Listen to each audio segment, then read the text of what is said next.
When did you first become interested in the Guanches and why? It was in 1975, and I'd read a book called Kon-Tiki by Thor Heyerdahl.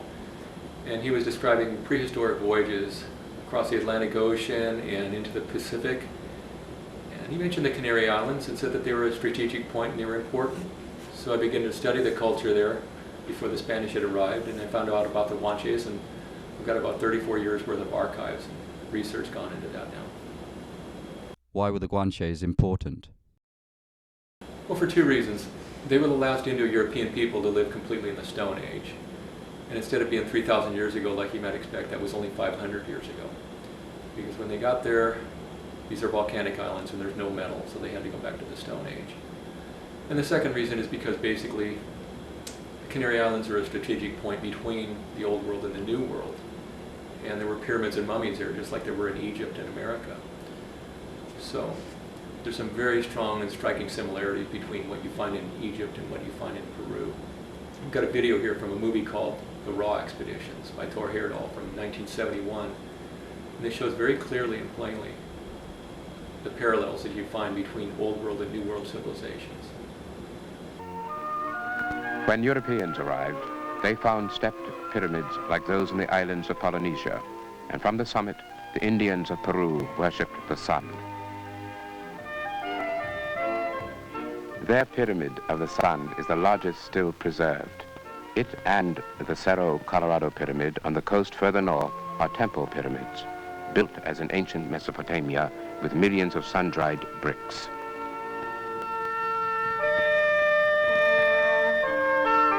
Pyramids in Peru and Polynesia, and 1,000 miles to the north on the plains of Mexico too. And in each place, dedicated to a worship intimately connected with the sun. Even more remarkably, pyramid building began suddenly in both Peru and Mexico, and at the same moment of history.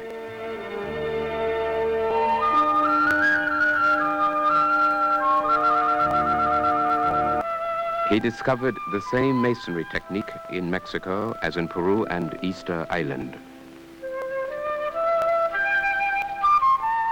And gigantic statues of ancient rulers, their divine ancestor, the sun, carved on their backs. Heyerdahl was fascinated not only by these parallels between American and island cultures, but also by the fact that the same architecture, religion, reed boats, and pyramids are found in Egypt too. Experts said the similarities between Egypt and the Americas could only be coincidence, for Mexico's pyramids have no burial chambers as Egypt's have. But in 1949, a secret passageway was discovered leading down into the interior of the Mexican pyramid at Palenque.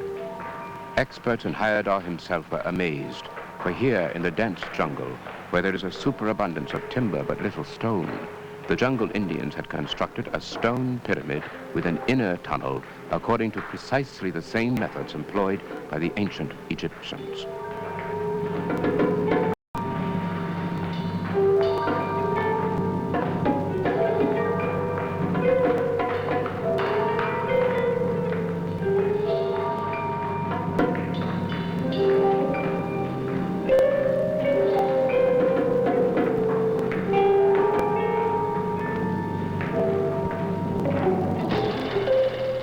A heavy stone doorway led into a burial chamber over which the entire pyramid had been built.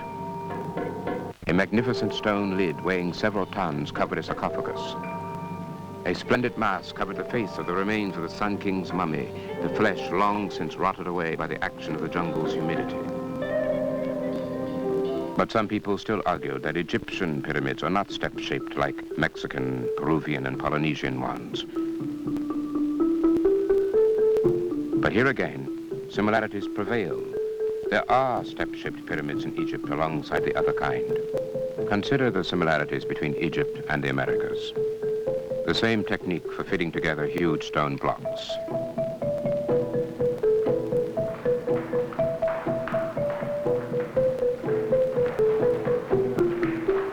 The same architecture in the pyramid tunnels which support hundreds of thousands of tons overhead.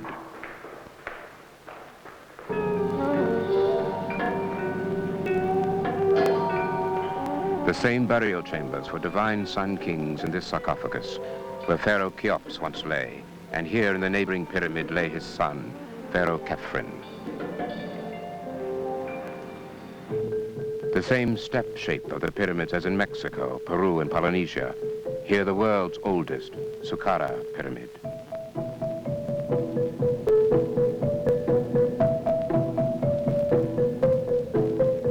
The same colossal monument to the Sun King. Egyptians living in the Nile Delta had close contact with the Phoenicians and their neighbors, who also built pyramids and worshipped the sun. From the islands of the inland sea, the reed boat penetrated the Straits of Gibraltar to the Atlantic Ocean. Here at Lixus, on the Atlantic coast of Africa, the Berbers still build reed boats on the very spot where the Phoenicians founded the city nearly 3,000 years ago.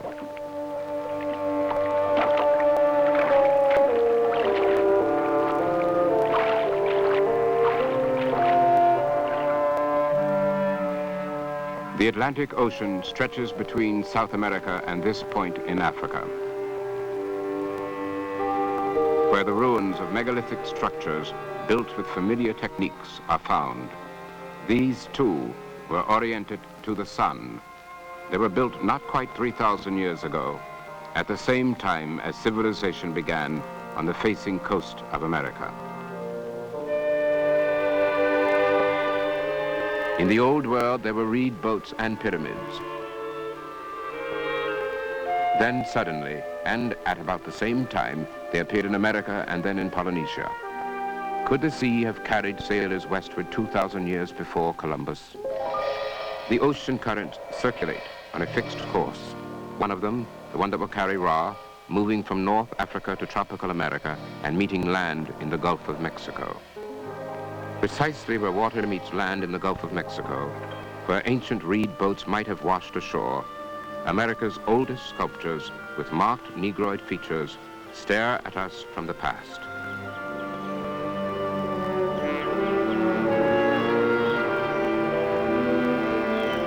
Just as remarkable as these are other legacies of the mysterious Olmec civilization. Carvings of bearded heads with Semitic features which cannot be of native Indians who were beardless.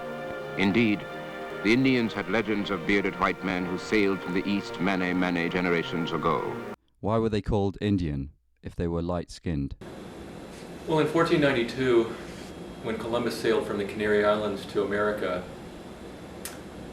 the Spanish were using the word Indios, which means Indians, in the Canary Islands and along the coast of West Africa. When they got to the other side of the Atlantic, in the Caribbean, they began to use the word Indios again in reference to the natives there, the Tainos, the Arawaks, the Caribs, and such. So the word Indios comes from possibly the word Dios, which is a Spanish word meaning God, or the word indigenous. We're not really sure. But it was definitely used on the eastern side of the Atlantic first. And then it began to be used on the western side of the Atlantic. Columbus, by the way, thought he was off the coast of Japan somewhere. He didn't really know he was in another continent. And it's a long way from India. You know, India was called Hindustan in those days. So he didn't think he was in India. What is the title of your book and what is it about?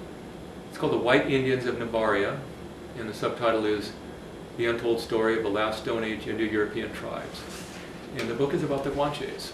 It's about customs and culture, language, mummies, pyramids, just basically hard science about an extinct population that probably had something to do with these early voyages to America, a long time before Columbus. What was the hardest thing about writing this book? Getting the words right.